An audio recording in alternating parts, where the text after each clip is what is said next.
Okay. Are we going to be in this recording? I don't know. Maybe. It will be. Welcome everyone. We are to our first Zoom version of Taste of Tuesday. We were saddened we weren't able to work with the Club Français here in March with our normal in-person one. So we're very grateful to Zoe and Elise for putting together how to make kombucha from home video. So it is about 38 minutes. So we're going to we already have screen shared that. We're gonna press play here and everyone can please go ahead and watch. I am just going to mute everyone with their microphones while we watch the video. And then I'll unmute when we're done. And then Zoe is able to answer some questions, which is fantastic. Of course, feel free to continue putting some questions in the chat box if that comes up as you're watching the video. So I'm gonna turn it over to Zoe. And she's going to say hello and say a few things and get that going. Hey everyone, for those of you who don't know me, my name is Zoe. I work for a couple of the Christian chaplains at the Faith and Spirituality Center. I'm very passionate about food and well-being and how those intersect, and kombucha is one of my favorite food and wellness sort of rituals in my life. I love kombucha. So yeah, here's a great video. It's very lengthy, which I apologize. There was no way to like cut the video. So yeah, it's very thorough.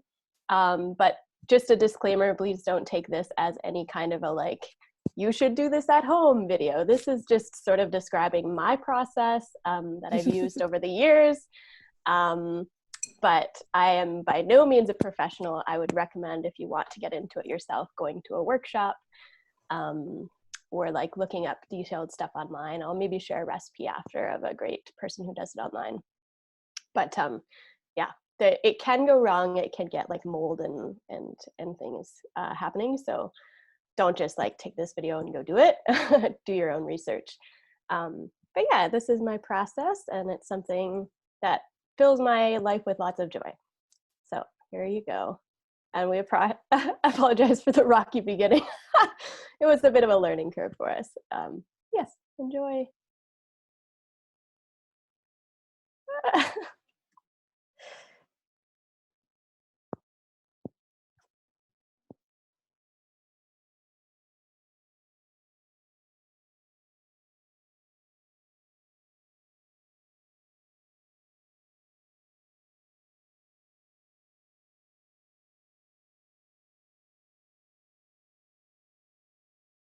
I can't hear the sound of the video, so I think whoever's screen is playing the video has to unmute themselves and just leave it on. Ooh. That's too bad. I just unmuted Zoe. Now try pressing play. Phone's out too. That's too bad. Thanks for telling us, Darren. Okay, tell us how this goes. Our house. Welcome to our kitchen. Just rewind it. Some comic relief at the beginning. Are you starting? All right. Hey everybody. Welcome to Taste of Tuesday. You're joining us from us in quarantine at our house. Welcome to our kitchen. This is the Elise and Zoe kitchen. It's very exciting. There's plants. There's bananas that are about to go. Yeah. The next Taste of Tuesday will probably be banana bread Taste of Tuesday. So nothing in the whole world. Everybody's excited about that. But today, have fun. You have to show them our magnets. They're really fun. We have magnets on our cabinets.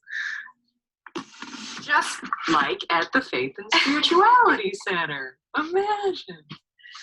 But yes, today is Taste of Tuesday, and we're going to learn all about how to make kombucha. Now, this magical elixir that hippies love is something that my roommate, who is a hippie, knows exactly how to tell you all about it. And so Zoe is going to present a little bit about kombucha and show you her SCOBY friend. So we're going to turn it over to Zoe. Hello, friends. So I am a bit of a kombucha fiend. I learned about kombucha, I don't know, several years ago. And as soon as I drank my first kombucha, my body got like really happy. And I always try and listen carefully to what my body enjoys me putting into it. Hippie vibes. And so, yeah, as soon as I drank it, I was like, this is the best. And I don't think I have very good gut bacteria. That's something I've been discovering about myself. And so anything that helps boost my gut bacteria, I tend to be all over it. And so I started drinking more and more kombucha, and it got very expensive very quickly. So I always love trying to make things if I consume them often. Also part of my environmentalism tendencies, trying to reduce my consumerism and footprint. So I quickly tried to shop around, see how I could do some kombucha myself, and I just happened to be at this friend's party, and they had extra SCOBYs, and they were like, do you want one? I was like, yeah, I want one. Then I went to visit my friend, and she happened to be making it, and so I helped her make it and saw how to do that. The universe conspired to bring me to the place where I now have lots and lots of SCOBYs and kombucha. This is my secondary kombucha. I only wanted to show this one because it looks a little bit more normal, but Elise is making me show you my grandmother. I call her Harriet. She's a monster that lives in my fridge. I want you all to be a part of this. This is my other SCOBY. Yeah, she's very hairy, which is why I named her Harriet. She is also just recently split in half. Which I'm not sure why she did that. But I've had her for probably like 4 years. This is the original SCOBY that I got from my friend, which is like the coolest way to get SCOBYs. Spread out the love. Anyways, I don't know if you can really tell, but there's like a whole bunch of tendrils on her.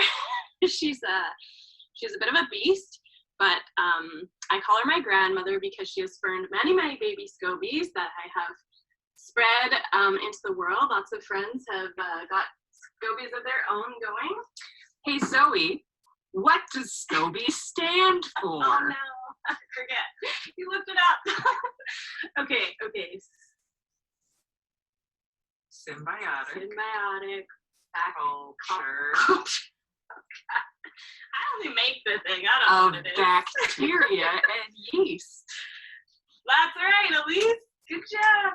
Yeah, that's what SCOBY is. Symbiotic culture of bacteria and yeast. Thanks, Elise. Yeah, so that's, if you see this kind of like floaty thing on the top right here, that's the SCOBY.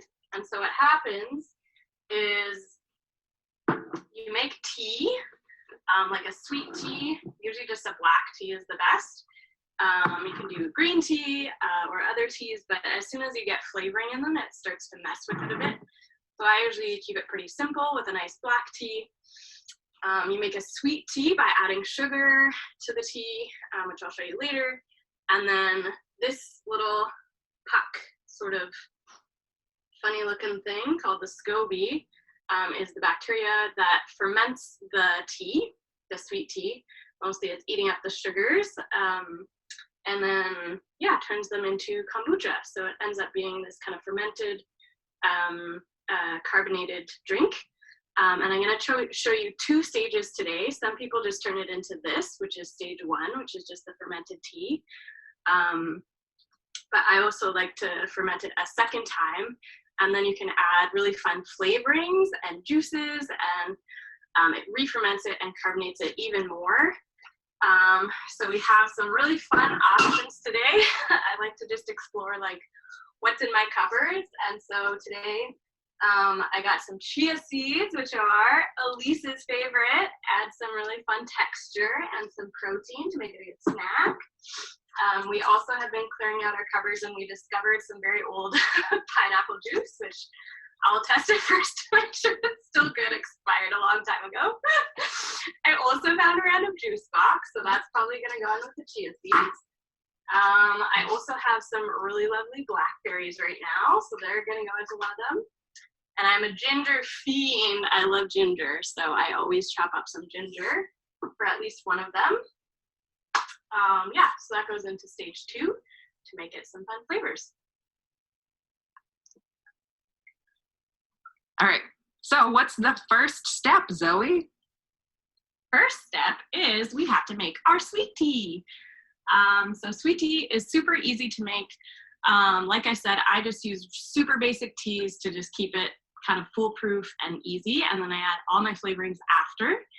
So I'm going to make my big pot today is going to be just plain black tea, and my little pot is going to be plain white tea. Apparently that's what I bought. And the important thing about your pot, I'm not going to give too many specific directions because this is not a professional video. This is just how I make my tea. But I'm sure I'm doing lots of things wrong. So don't do this at home, kids. But yeah, this is what I do. So your pot ideally should not be a metal pot. So you'll notice I have kind of this random glass pot. You could probably make it in a metal pot if you really wanted to, but you want to basically expose your SCOBY to as little metal as possible. So I've basically eliminated metal from my process. You could always try it and see what happens. Worst comes to worst, you kill your SCOBY and try again. But yeah, this is what I do, and I've kept my SCOBY going for a very long time, so that's good.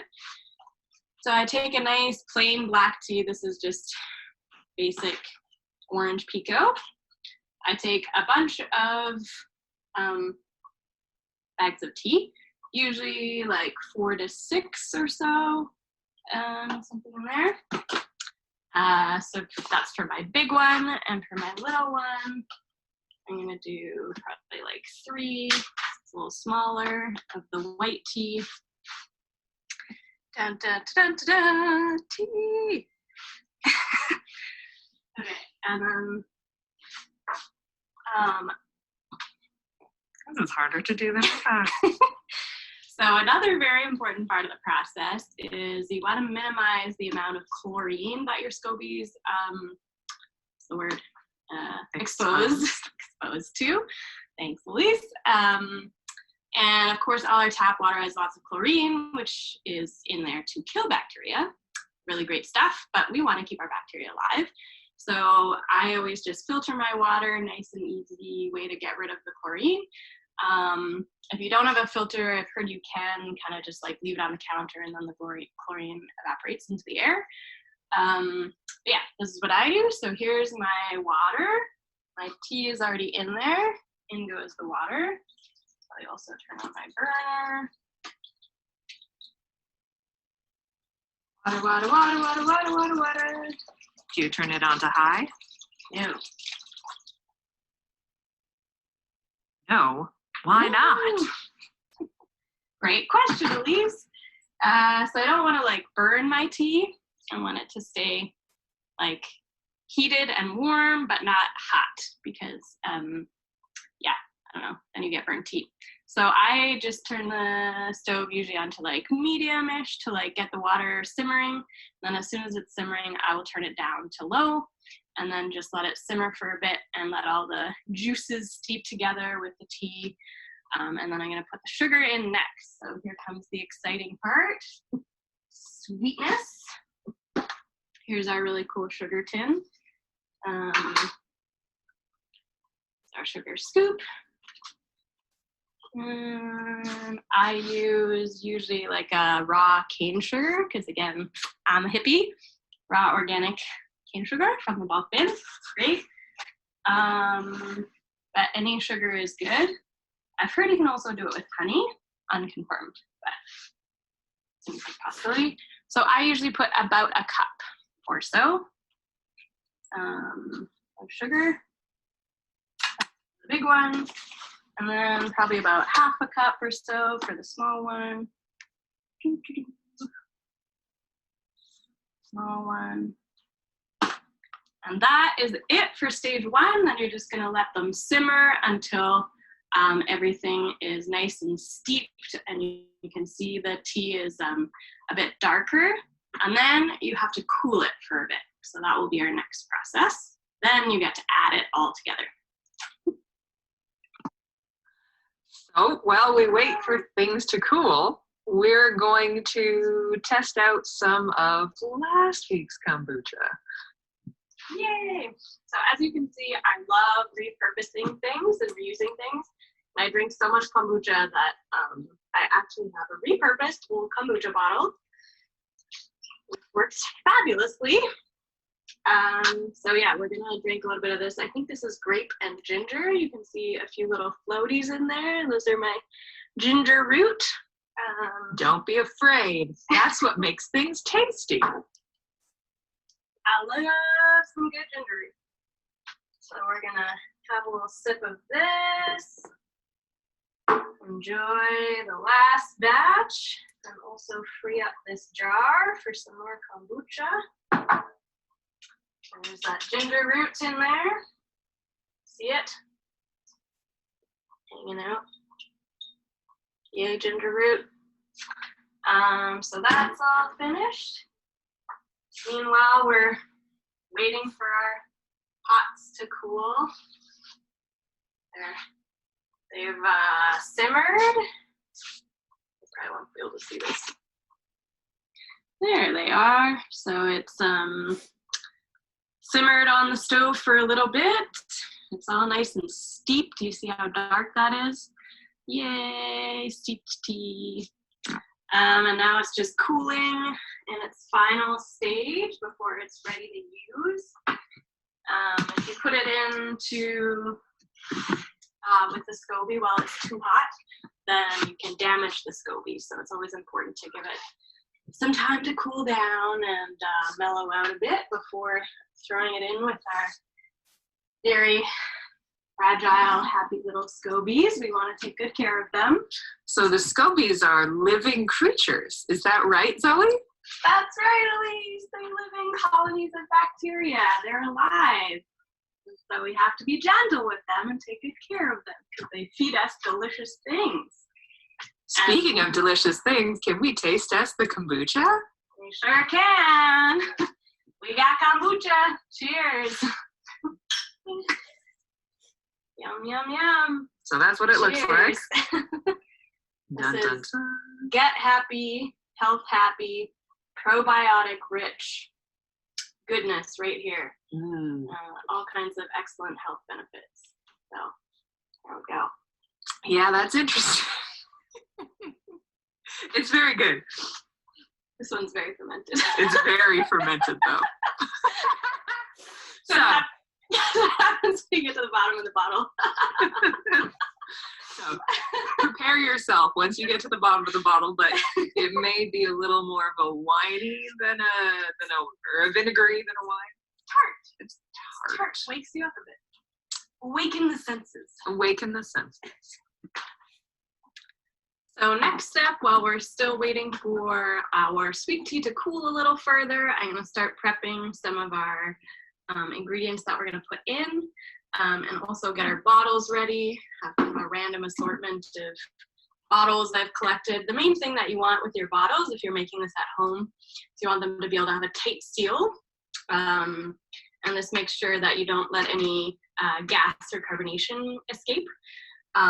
But if you do have a tight seal, you also do have to consider that the carbonation can get very intense if you leave it for too long in the cupboard. So you do want to have a pretty good bead on how long your process takes and how much carbonation is going on there. And don't like leave it and go on vacation or something in your cupboard, because the bottle could actually explode. It's very powerful stuff at work here. But for now, I have a pretty good bead on my process and how long it takes, and I'll also check it every few days, see how it's going. But yeah, so while our sweet tea is still cooling, I'm gonna prep some ginger. So I've just got a bit of ginger root right here. Really nice, good, organic, spicy ginger. I love it to death. Yeah, so knife skills lesson 101. gonna hold it with a nice like grip, so I've got lots of control. Knife tip on the wooden counter.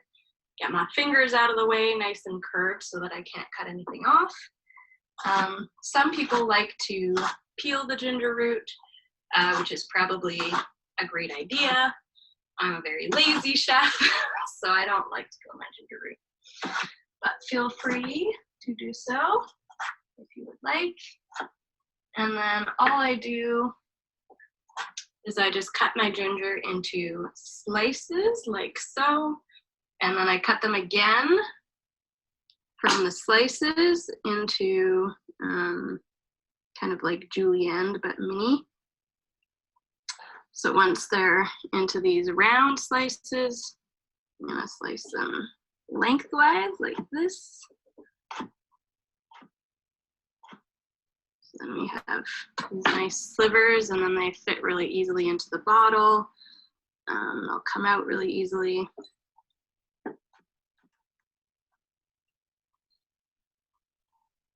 And there'll be a fun surprise when you drink your juice. Yes. Obviously, make sure your hands are nice and clean before touching anything. Wash your hands. Wash your hands and don't touch your face. COVID-19. Oh dear. Healthy habits. All right, so now we've got a nice little pile of sliced ginger, like so. So pretty. We've got our ginger. Now it's time to test out our slightly dented, also slightly expired can of pineapple juice and see if it's still okay, because that's how I roll. Waste not, want not. Can you pass me a glass?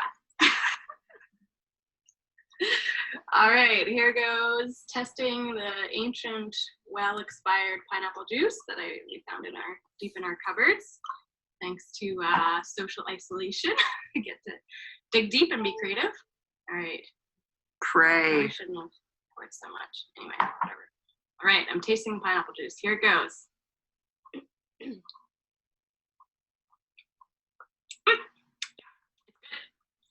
It's good. Woo. So, got our pineapple juice. We've got our apple, orange, peach juice box, also randomly found in our cupboards. You can just use regular fruit juice. Yeah, any fruit juice works. I've also got some nice Tropicana grape juice. Usually what I do is I go to the store and I find whatever like nice fresh juice is on sale, buy that, and then I use that for a week for that kind of kombucha batch. But yeah, we've got some chia seeds for some nice texture and added protein, make it more of a snack. And then our nice fresh blackberries. You can choose to put in kind of whatever you want. I've made like mojito kombucha. I've made coconut mint for something really fresh in the summer. Basically, the only important thing is you either want like a really sweet fruit or sweet juice like grape or like a tropical blend of some sort. Or yeah, really sweet fruit. Or if it's something that's not so sweet, like sometimes I just want like a super gingery one. Or if I was gonna do like ginger and chia seeds, then I would add a little extra sugar to make sure that second fermentation process has enough sugars to still ferment. So we've got our pile of stuff here. Our kombucha should be pretty cool. So next thing is we're gonna prep our bottles. You see I have a nice bottle collection here. My lovely gathered bottles. So what I'm gonna do is I'm gonna put these in the sink.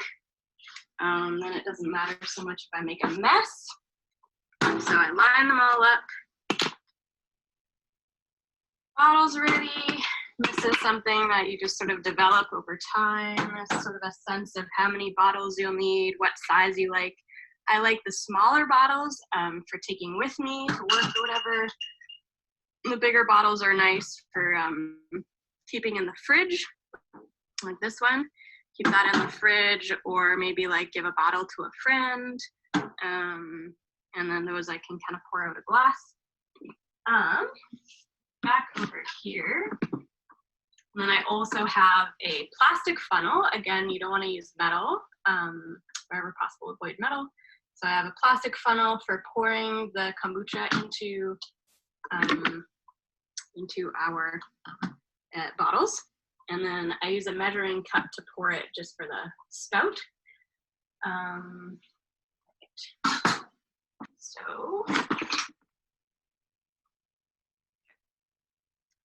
So next up in my process, I keep a continual fermentation process going. So I'm always kind of putting the first fermentation process into bottles and then refilling them with the new sweet tea that I made.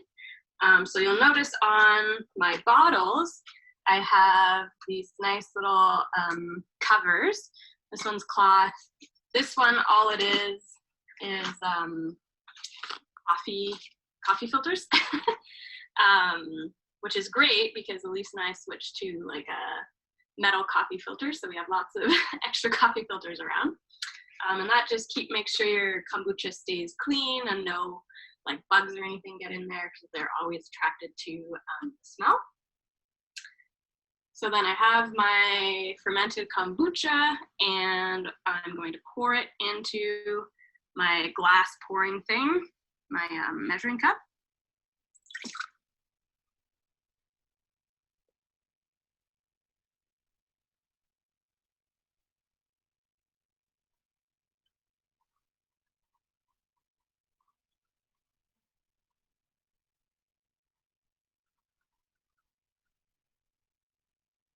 And then you always want to make sure you leave a little bit of fermented kombucha in the bottom. That's kind of your starter kombucha, and it helps the next round kind of keep going a little more easily. And then I take this beautiful, look at that, oh, so pretty, nice batch of brewed, first fermentation brewed kombucha. I'm gonna pour this into my bottles. So, got my nice funnel. I'm just gonna lift the funnel a little bit to make sure some airflow happens. And it goes. So I fill it kind of like most of the way. I try and leave like a few inches at the top, depending on the size of the bottle, and that's where you'll fill it with the juice. So depending like how sweet you want it, what you want to put in, if you're going to put any fruit in, you just want to make sure you don't fill them all the way.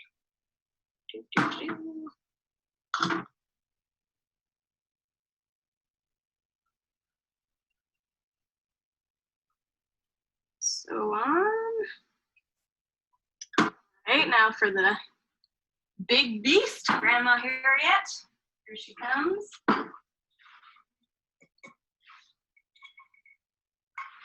All right, Grandma, give us your juice.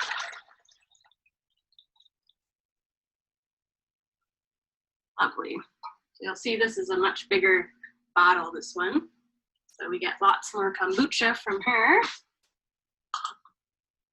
For your first stage kombucha bottle, you can really use any size you're comfortable with, depending on how much kombucha you want to make. Often people go for about a quart or so. I personally quite like reusing like big pickle jars. They're probably the easiest to find, not expensive. And a reason to eat more pickles. Which is always a good thing. We do love pickles.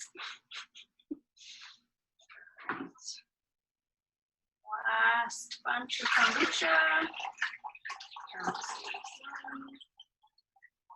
Ooh, there she is. Hello, everyone.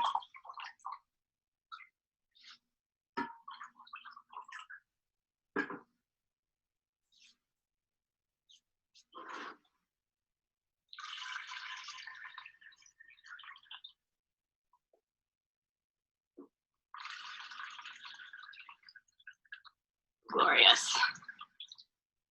Yum, yum, yum. It's done.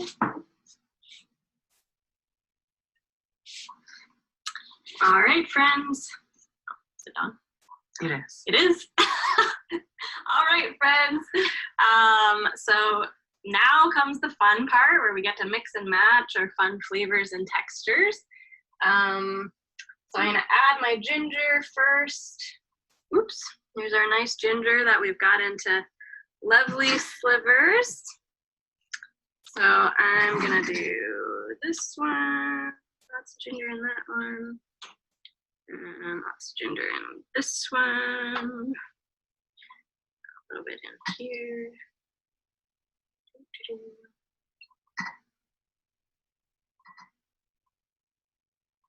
All right. Now I'm going to put chia seeds. So this is going to be the Elise bottle. You're welcome. There you go. That's going to be this bottle. Here we go, our nice chia seeds. So the fun thing about the chia seeds is that they plump up and then they're like, oh God, what is that thing called? Do you remember orbits? Orbits? It was a different world ago. There's like one person who will watch this who will know what I'm talking about.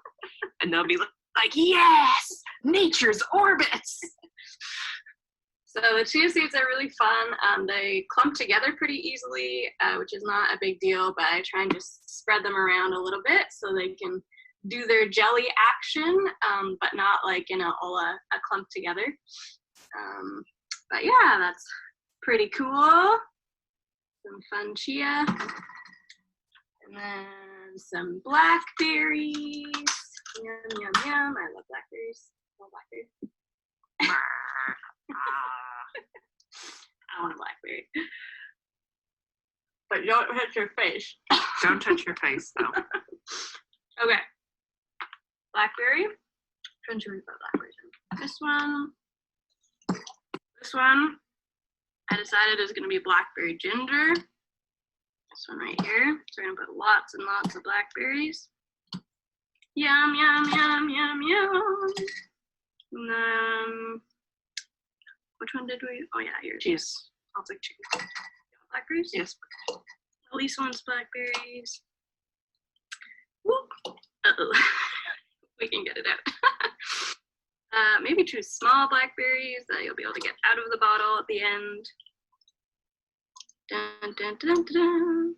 Master's notes. All right. And last of all, we get to do the juice. So here's my fun pineapple juice. That is still in great shape. Thanks to the canning process. So we're gonna do some in there. We're gonna do some in there.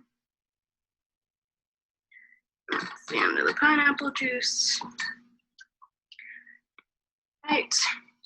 Elise requested the apple orange peach juice box for her chia juice. So here goes. Apple orange peach. This works. Dun, dun, dun, dun.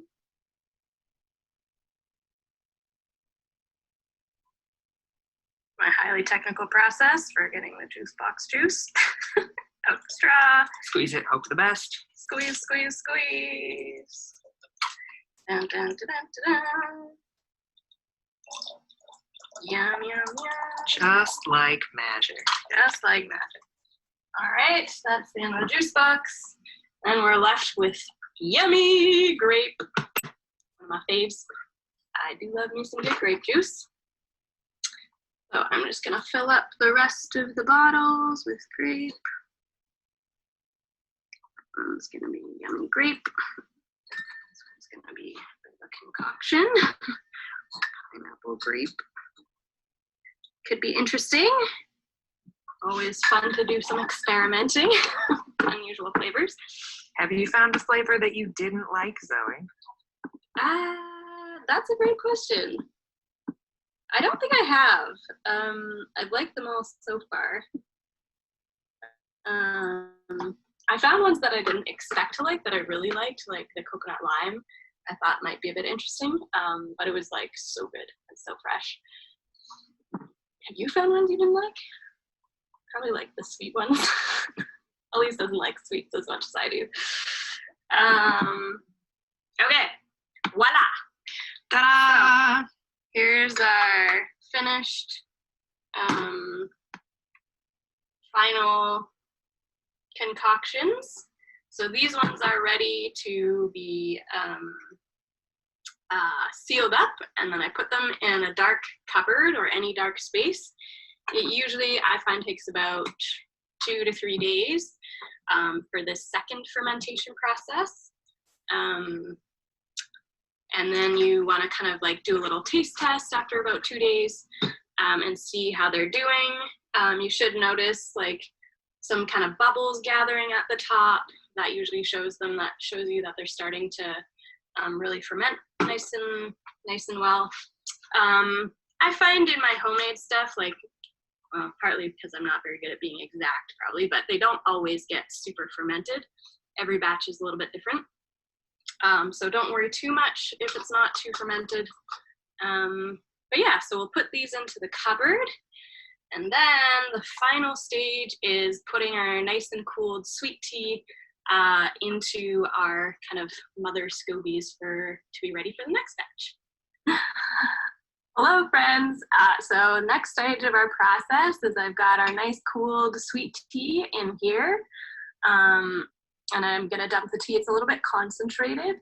So I'm gonna dump the tea into my nice Grandma Harriet SCOBY container here.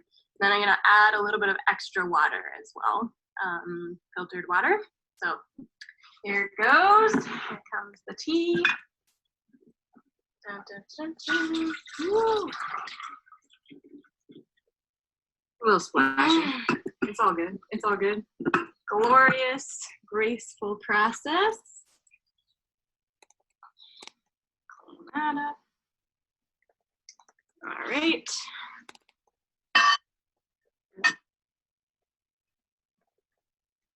More sweet tea is coming here. Dun, dun, dun, dun. Here comes more sweet tea. All right.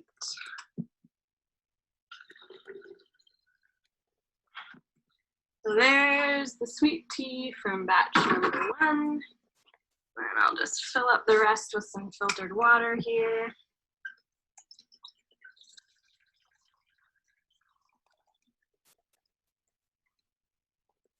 Okay, and that batch is good to go. You fill out this rest of the water. And then all I have to do is put on my nice fly cover here. Any piece of cloth for this. And then this is going to go into the cupboard.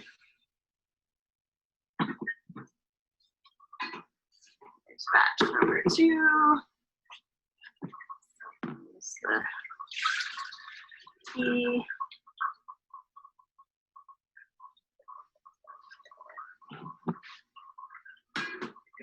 Water.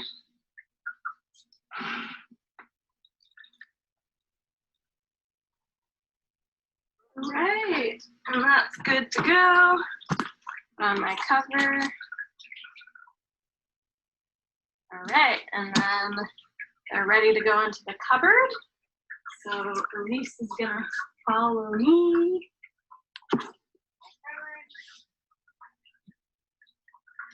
All right, so here's Big Grandma. She gets to go to the very back. She's the biggest.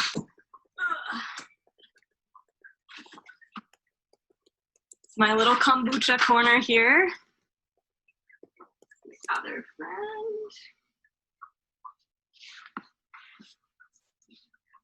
So this is where the monsters live in our house. number 2. And here's our other friends that we've created. Nice. So they're gonna go into the cupboard next. Put these in last because they'll be ready first. So these secondary fermentations that we've made, they'll be ready in about 2 days, like I said. Big Grandma Harriet and her sidekick, haven't named the sidekick yet. They'll take Dirty Harry. Dirty Harry. Yes, Grandma Harriet and Dirty Harry, they'll be ready probably in like 5 to 7-ish days usually for me, sometimes up to 10 days. So yeah, there you have it, our little kombucha corner.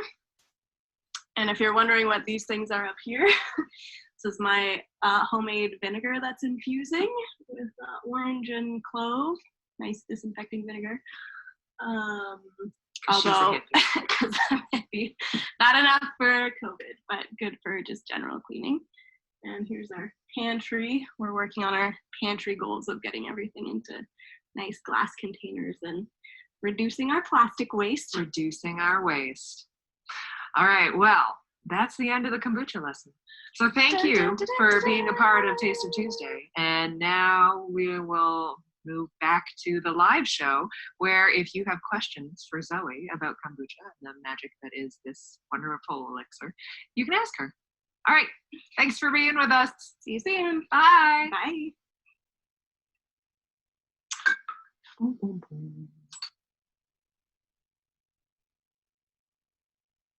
All right, thanks everyone for watching our ginormous video.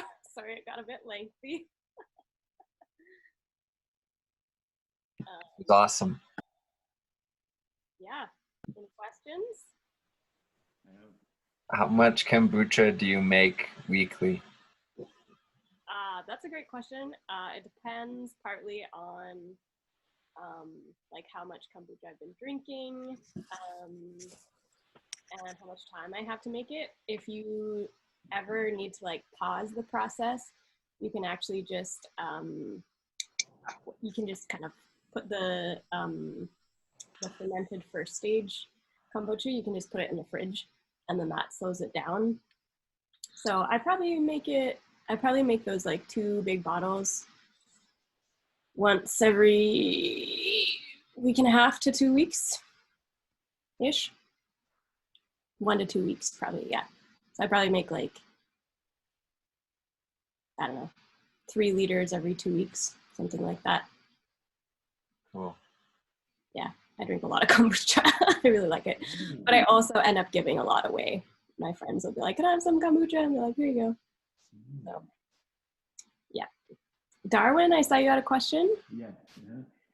Well, so it's not a question. It's just feedback. So when I was listening, some of the quality of the voice of the video wasn't that great. So. I'm sorry. Yeah, I didn't realize. Like, I think probably when we screen shared, it didn't also share the audio. We'll have to figure that out for next time. But the show was great. Yeah. Thanks. I want, or is it because at home I still speak Mandarin when I'm cooking, so maybe it's because of English vocabulary. That's okay. It could. Like. Yeah, it sounds like the quality had some echoes. Sorry about that. Yeah, but there are some vocabulary still, so I couldn't. Yeah, still take some time to understand.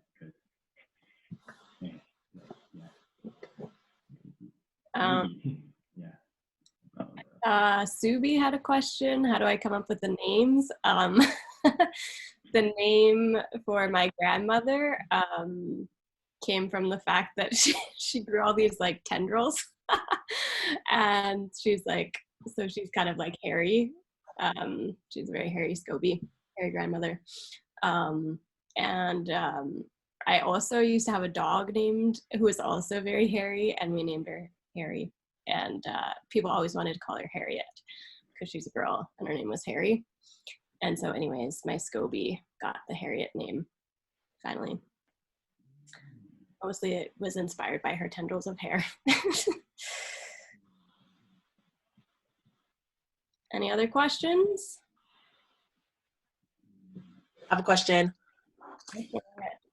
So what flavors have you yet to try? What do you think would be the next flavor combo for the next batch of kombucha? That's a great question. I think I would like to experiment a little bit more with mint.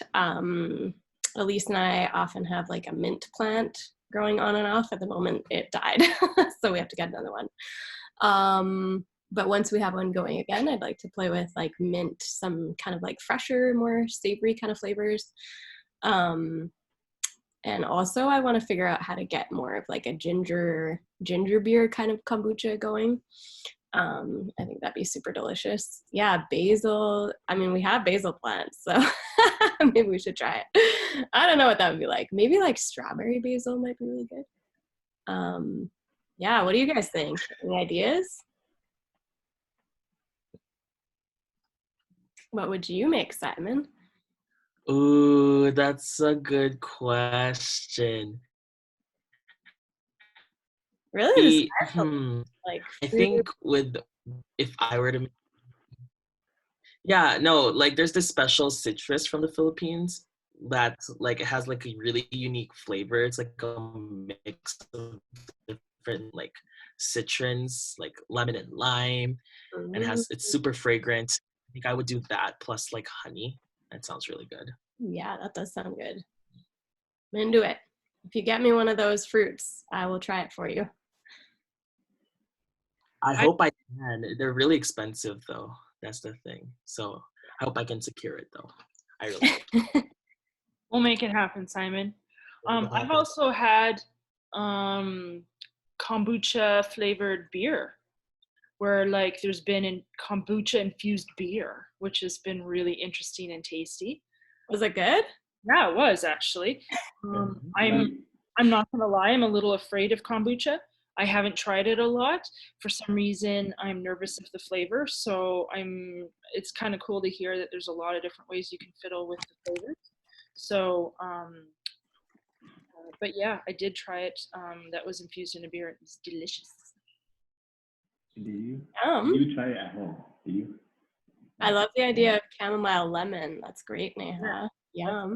That's good too. Yeah. Yeah, I know lots of people experiment more with like adding different tea flavors in the second fermentation. That's something I've never been like organized enough in advance to like play with to have that tea prepped. But yeah, that would be so good. I should definitely break into that realm. I was thinking like strawberry lemon would also be really good in the summer, nice and fresh. Some like real strawberries and lemon juice. Yeah. Yep. Any other questions? Can you guys hear me? Yep. Yes. Oh, yay! We're unmuted now. Okay. There was some problem with my audio. I don't know what was it. So, yeah, just confirming. Yeah, you're good. Yeah, thanks for showing us. You're welcome. So do you maybe have a recipe you could share with us, or one that you maybe started with that you can put into the chat box? I was just Googling right now kombucha recipes, and it seems like there's obviously a cajillion. And whether or not you have a SCOBY to start with, or you have to make your own SCOBY and those kind of pieces. But I don't know if you have maybe a favorite recipe you want to share. That'd be cool. I was looking at someone online who seemed to really know what they were doing. So I'd rather share that one because honestly, I don't even remember the recipe I use anymore. I just sort of wing it because I've been making it for so long. I just sort of dump stuff in. So I wouldn't want to like, I don't know, share the wrong thing. But yeah, but there's one that I found online. I'll see if I can find it again. Someone who seems to, know what they're doing. To get a SCOBY, you can order them online. I've seen people get like a kombucha making kit. Or I think you can buy them probably from like Community or something like that. Well, I did see one recipe I found showed you how to make your own SCOBY at home, but you needed to have an unfiltered, unsweetened kombucha to make the SCOBY from. So you still needed. Oh yeah. So like you still needed, like, so if that's fine, maybe you go get, you know, a glass of it at your store, and then it's it showed you how to make it from home just with that. So that's an option too, it looks like. Yeah, and you'll find even when you, like, if you buy like an older kombucha bottle at the store, like a bottle of kombucha, sometimes it'll have a little mini SCOBY in it, if it's like fermented for a while. Or if you like leave it out on the counter for a while, it'll develop a little SCOBY. So you could even just start with that. But most of the people that I know end up getting it from friends because anybody who makes kombucha, the SCOBY grows and grows and grows. And so you always end up with extra SCOBYs. So yeah, so it's generally not too hard to get one from somebody who makes it. But So how do you separate your SCOBY? How do you cut Harriet up? as of the moment, she has just naturally split herself. I don't know why. Just like take the piece off and then like put it into another container that would have the same kind of tea? Yeah, so usually if I'm giving one to my friends, like first you want to make sure you like really, really wash your hands really thoroughly. And then I would split them. It kind of just like splits off pretty naturally. It peels off. And then I'll take a chunk and I'll usually put it in, some like already that like pre-fermented kombucha, the stage 1. Or if you don't have any, you can put it in vinegar. But usually I'll just like give my friend like a glass jar with, the kombucha, or a baggie if they're going to be traveling. But yeah. And then you just have to make sure that they're keeping that kombucha cold until they're ready to use it. Yep. Okay. Thanks. Well, maybe this just brings us around to the end of our time. So maybe if you are able to share the link in the chat box for folks, and then there we go. Perfect. So folks who are interested, if you want to take that down, that would be awesome. And just again, so you know, we have been recording this, so we will have it available for folks to look at who weren't able to join us. We'll load it up onto our YouTube channel, and then create a link on our website for it. So if there isn't anything else, thanks so much, and really appreciate Zoe for you doing that, and you and Elise for taping that for us and doing the run through. I'm sure that took you some time, so we really appreciate you sharing that, and it was really cool to see it, even though it still creeps me out a little bit. But hey, that's learning, and that's super cool. So really appreciate it, and hopefully maybe I can sweet talk a SCOBY from you at some point. So again, thank you so much for your time, and thanks everyone. A couple upcoming events, if you haven't heard already, do please check our website. We do have a lot of our programs that have moved online, as well as we do have a Wisdom Wednesday tomorrow with yours truly, Simon, here, who will be doing a story tomorrow at noon, so please join us. We've also got a tea time diversity that we're going to do for Friday, and then Open Circle. Shaden, who normally hosts that for us, is going to be doing that on Friday evening as well. So do check our website and our social media for that information. So we're hoping to continue finding ways for everyone to be able to connect and find community. And please know that the chaplains are still available for one-on-one support through phone and Zoom and Skype and all that fun stuff. So I hope everyone stays safe and healthy out there, and does what you need to do. And again, thank you so much for joining us, and we'll be in touch soon. Bye, everyone. Bye. Hey, Adriana. Yes. Oh, so should I put it in my, so for the CCR, should I put it under effect and I say how